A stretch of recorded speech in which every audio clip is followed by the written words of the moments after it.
Happy to be joined now by Michael Weinreb. He is a journalist written for a number of different publications and is also an author, the author most recently of a book called Season of Saturdays about college football. Michael, thanks for being with me. Thanks for having me. Appreciate it. With that in mind, I know you've spent a lot of time covering college football over the course of your career. And of course, everything that's buzzy right now is surrounding name, image, likeness legislation. Let's start there. What's your overall takeaway of the effect that this is going to have on college football? I don't think we really have any idea yet what the impact is going to be. I mean, it just seems so huge. It seems like we're in the Wild West all over again, which is basically what happens with college football every generation or so. There's a new advancement. But I think once we got into the playoff era, it was kind of inevitable that this was going to happen. But it's also very strange that the NCAA didn't seem prepared for it at all, and that a lot of the schools didn't seem prepared for it at all. So, I mean, you look at like what Nick Saban of Alabama said the other day with his quarterback potentially making 7 figures in endorsement deals.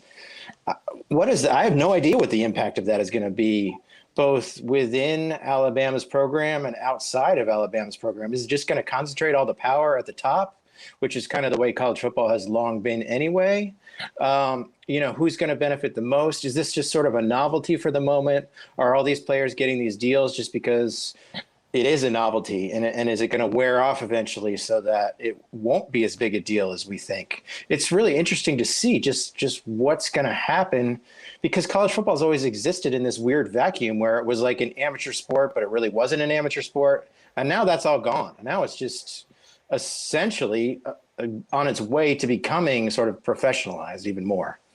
I found Nick Saban's comments interesting, and it seemed like he was trying to be very delicate. I think he was really trying to figure out the right path to take, and essentially said, listen, we don't really know what the impact of this is going to be, which is true. And to your point, do you think that it's going to have any impact inside college football locker rooms with somebody coming in like a quarterback, like you said, at Alabama making 7 figures and an offensive lineman having, a local hometown deal for maybe a couple thousand? I mean, it's weird to think that it wouldn't, but then maybe that power imbalance has always existed in a way where if you're the quarterback at Alabama, you're going to get a lot more attention than an offensive lineman at Alabama is anyway. So maybe that's just a Nick Saban problem that he's going to bring up because it's going to affect his day-to-day existence, and he's going to have to think about it and worry about it. I guess the question is, what will it mean for those of us who watch college football and consume college football? Maybe it won't mean that much at all. Maybe it will just feel the same as it always did. And maybe even for the coaches, it won't be that different. Maybe what will happen inside that locker room was the sort of power imbalance that was there all the time. It'll just be that the quarterback will be able to take his offensive lineman out to a nicer dinner every week. It used to be you'd go buy him Subway or something. Now you can probably go buy him, something a little nicer at least. I think one of the things that we've learned, and tell me if you agree, over this pandemic is basically it ripped the face off of all that has been wrong with college football and really exposed Mark Emmert and the NCAA for the lack of power and leverage that they wield over some of these bigger programs that are, for lack of a better word, complete juggernauts that have almost been operating, definitely under kind of their own guidance because they do make their own rules, but even more so than that, that it just showed you that there are some real problems and have been some real problems in college football. And I just wonder, with name, image, and likeness, is it going to be more of the same? Because I guess I'm trying to figure out how much has been swept under the rug already, how many deals under the table have been done already, and if this is a situation where we are going to see a recruiting spike, or if you are a Nick Saban and an Alabama, you're probably going to end up getting the same kids anyway, because that those are direct pipelines to the league and that certain concessions can be made. And that stuff's been happening for a long time. I don't know how familiar I really am with some of the backdoor dealings, but I know that we haven't been, above table, especially at some of these larger programs over the last decade. Oh, yeah. It goes beyond that. You go back, one of my favorite stories is like the early 1900s at Yale. There was this football player named James Hogan, and he had his own brand of cigarettes at the local student store that he was, sponsoring. So, you go back to those early days. That's why the NCAA was formed, essentially, was to try to get all these things under control, all these different forces under control, which it never really did, because, college sports was driven by all these underlying economics. So then you can go through it for the next 100 years, and you look, and there's always players getting paid under the table. We all knew it was happening. You look at like the 1980s in SMU, and it was like everybody knew what was going on there. Everybody knew what was going on in the entire Southwest Conference, essentially. So in a way, now that it's above the table, I guess that's the question, is like, does it change things? Does it actually do the opposite and somehow level the playing field? I don't know how exactly it would do that, unless you had somebody, I'm thinking of like, T-Boone Pickens before he passed away at Oklahoma State, who just had a huge fortune and tried to build that program. If he was still alive today, would he be just, handing out huge deals to some of these guys to come to a school like Oklahoma State and kind of level the playing field and put them on the next level? Maybe that's going to happen at some of these schools. But I would still think that you're probably right, that I think the schools that have the inherent fan base and the huge financial advantages as it is are just going to continue to have those advantages. And I guess that's always been my concern when I write about college football and think about college football, is, to me, what makes it interesting is that you could still have a school like Boise State that comes from out of nowhere and wins a major bowl game and probably should have been in the playoff at least once, and on these teams like Central Florida, UCF, all these underdog teams somehow still manage to make it through. Are they still going to be able to make it through? Maybe if the playoff expands, they will.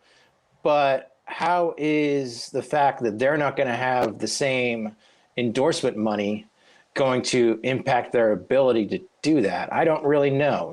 I don't think it's like Alabama is just going to keep being Alabama, at least until Nick Saban retires, but it's going to be interesting to see what happens to those second tier schools and the schools that have always kind of aspired to be Alabama.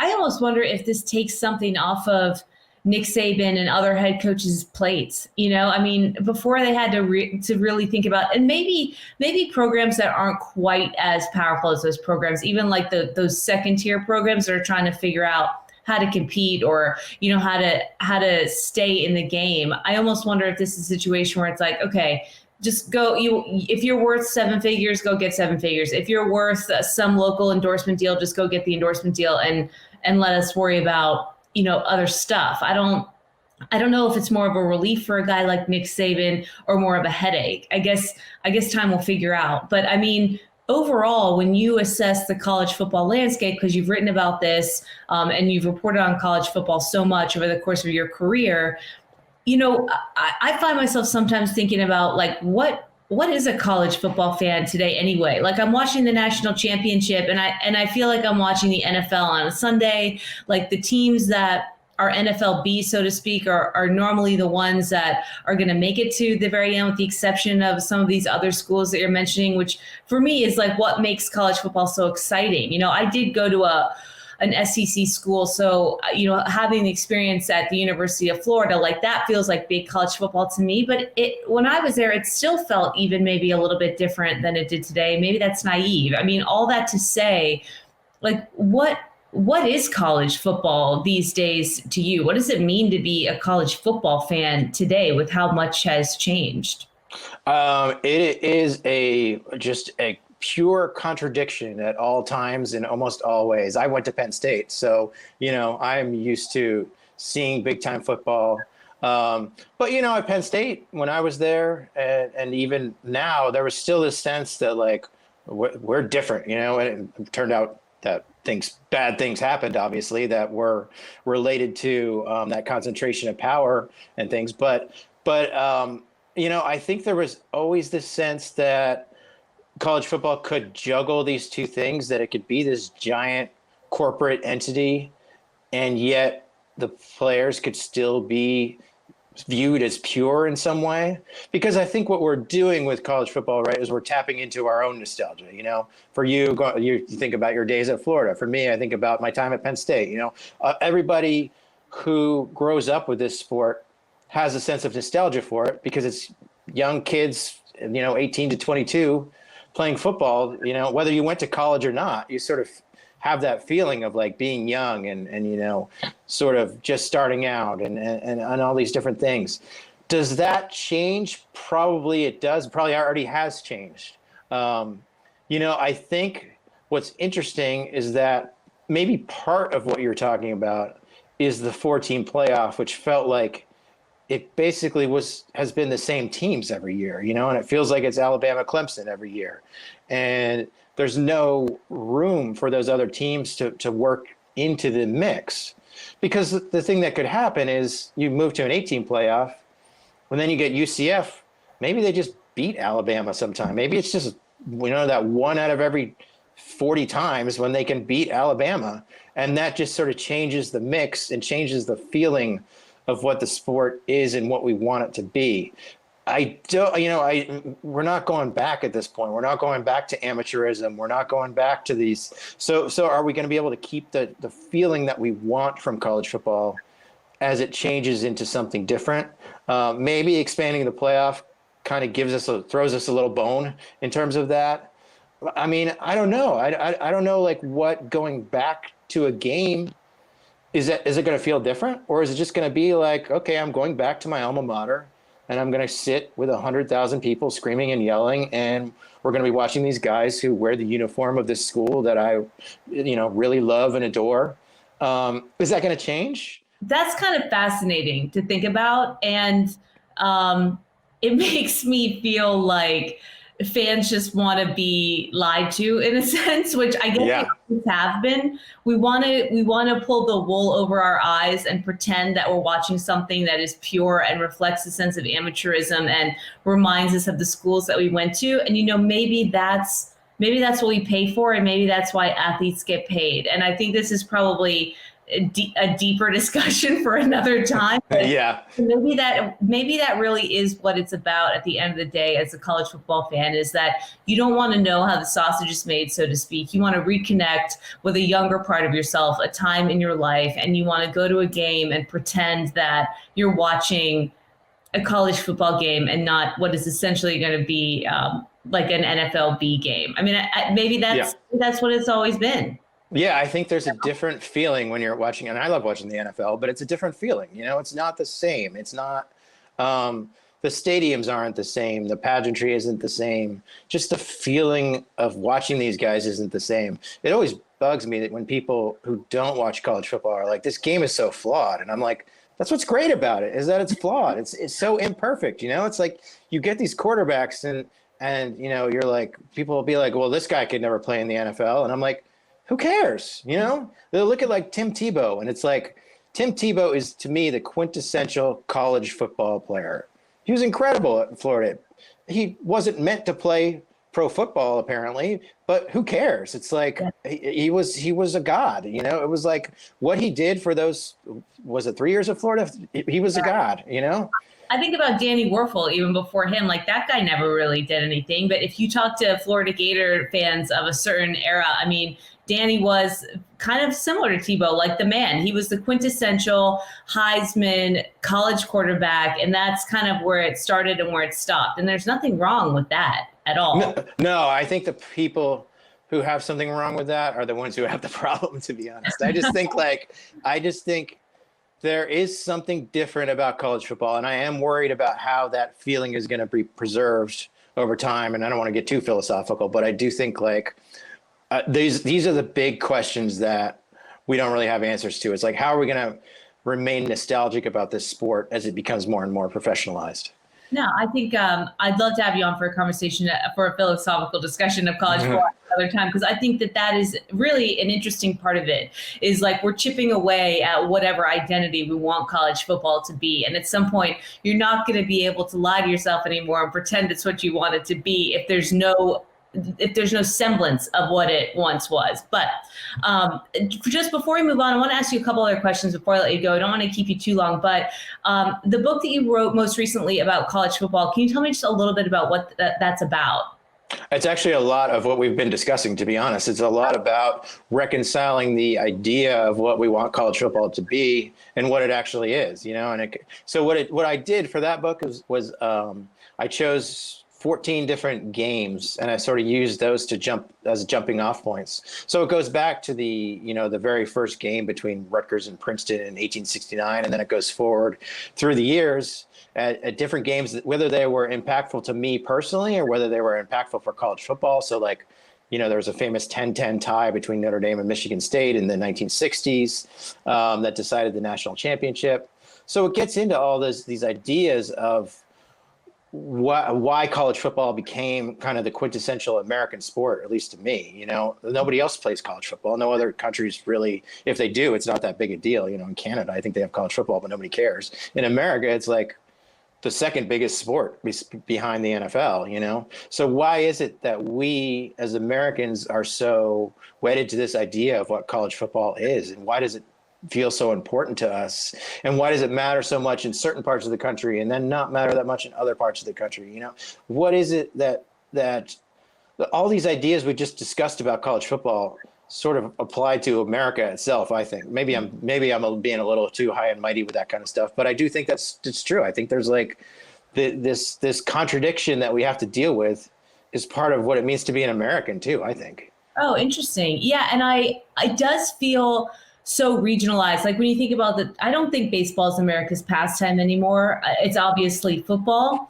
And, growing up in the South, America's pastime where I was college football. And so moving to different markets and working in Boston, working in Chicago, working in New York, it was a little bit jarring to me to get to some of those other markets and go, oh, wait a second, like you guys I don't want to say don't really care, because there are lots of, Boston College fans, Boston University fans, whatever have you. But it's a very different feeling than when it is when you get down into other parts of the country. And so I'm sure that, that's part of an interesting analysis is like how college football is reflective of society or the way that we're set up in certain parts of the country. But and I guess I'm like a dog with a bone now because I don't want to move on because I think this is such a fascinating topic.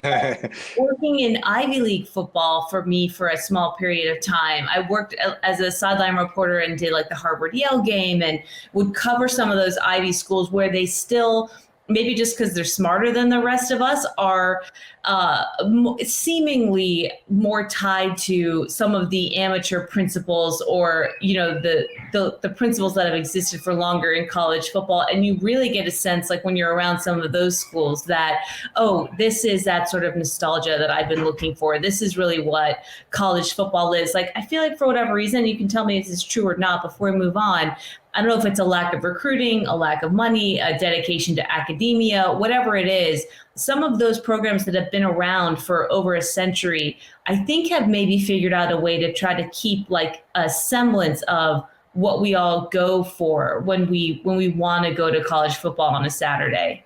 Yeah, it's interesting because you look, the early history of college football, those were the big programs, Harvard, Yale, Princeton, all those places.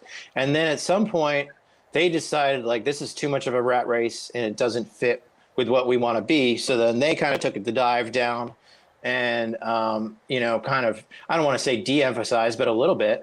And then the programs and the schools that needed college football to promote their schools, whether it was the Southern schools, whether it was some of the Big Ten schools, those are the ones that kind of went on the upward trajectory, So it's interesting to think that like, the Harvard-Yale game used to be like Alabama-Clemson, and now it's obviously completely different. So, I think that's the one thing is that we'll always have those games. We'll always have sort of the lower levels of college football. I don't think are ever going to get caught up in the same way as some of the bigger programs are. But then what do we do? Do we just separate into two tiers? I don't know. Does that change everything too? So it's an interesting question to see, what happens. I mean, I think this just came out a couple hours ago, but there's talk about like Oklahoma and Texas joining the SEC, and it's like, are we just going to have one giant power conference and everybody's going to be in that giant power conference? And then it's going to be like, the NFL, the SEC, and the rest of college football. I don't know. Maybe that's how it's going to be. Yeah. Now we're really getting philosophical. This is college football's Pangea. Yeah, exactly. It's like the Game of Thrones map at the beginning, Yeah. No, that's interesting because it certainly doesn't make sense. I will move on now, but it certainly doesn't make sense to keep the guys who are on the second tier trying to get at the guys who are on the first tier, because that's just not fun for anybody, and it just doesn't make any sense. And I guess maybe giving fans choice, like, do you want to go watch something that feels a little bit more pure, where there's actually maybe like a little bit more level competition, or do you want to see what you see on Sunday? Right. Before I let you go, because I gave you too long already, just the one thought for me on the NBA. I mean, this has been a really unusual finals because you're coming off of this pandemic. And again, for whatever reason, Michael, I don't know you. I feel like I want to get really philosophical on everything. That's fine. That's what I like to do anyway. So.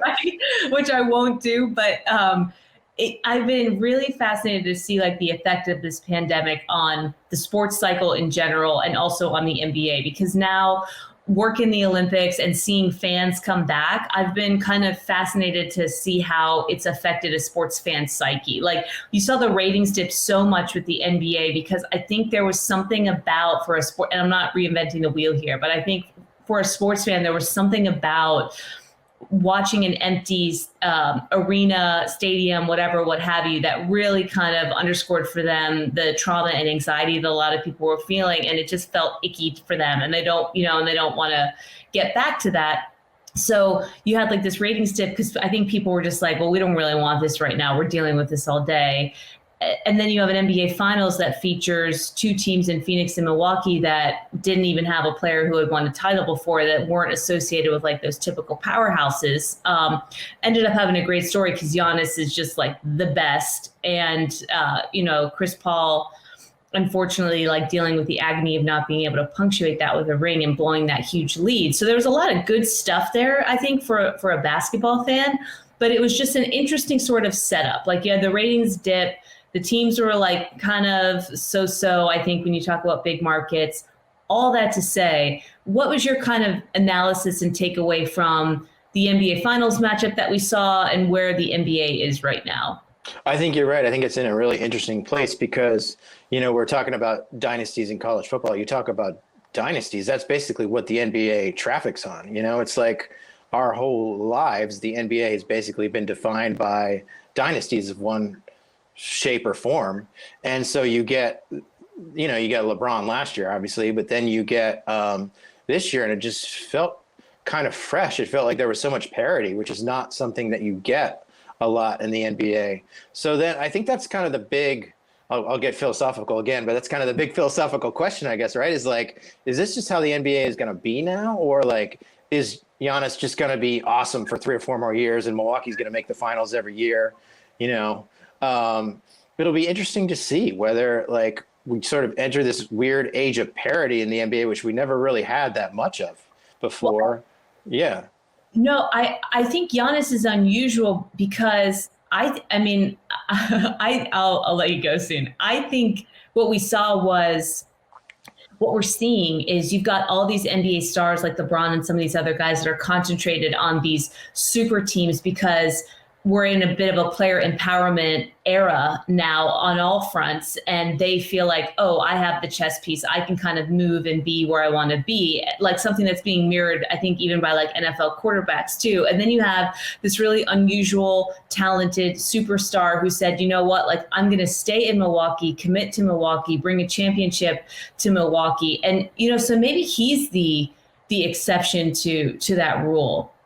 Yeah, he might be. I mean, I live in Portland at the moment, and you look at Damian Lillard, and he's kind of at that turning point where it's like, do I try to do what Giannis did and stay in Portland and try to win a championship in Portland, or is it just never going to happen here and I'm going to have to go somewhere else and join a super team? It's like when you have these players who are that good, they have 2 options. And Giannis, how old is he? Probably 20-something. Mm-hmm. So he's still got, even if they didn't win this year, he'd still have a little bit of flexibility to stay in Milwaukee and to try to keep doing it. But then once you get, to be Damian Lillard's age when you're 31 or whatever, it's like, can I do this? How hard is it going to be to do? Like, is what Giannis did just impossible, especially if you're a guard like Lillard is. Is it just impossible to carry an entire team on your back? So that'll be interesting to see whether this sort of breaks up that whole super team idea, and guys are like, I'm going to try to do this on my own, like Giannis did, and then ego driven, maybe think like I'm as good as Giannis is, even if maybe they're not, and see whether guys try to go that route, or whether we just kind of stay in this super team era where it's like guys try to team up to win titles. All right, Michael, I kept you for too long already. I appreciate it. Oh, yeah, no problem. I'm having fun. We're gonna do another episode down the line, if you don't mind. That will be philosophy with Michael Weinreb. Philosophy of college football. I'll take it. Yeah. Philosophy. All right, we'll talk about Tim Tebow even more. So yeah. Oh, okay, great. Well, that's a hook it up. Thank you so much for being with us. Really interesting stuff. Thanks, Carolyn. Appreciate it.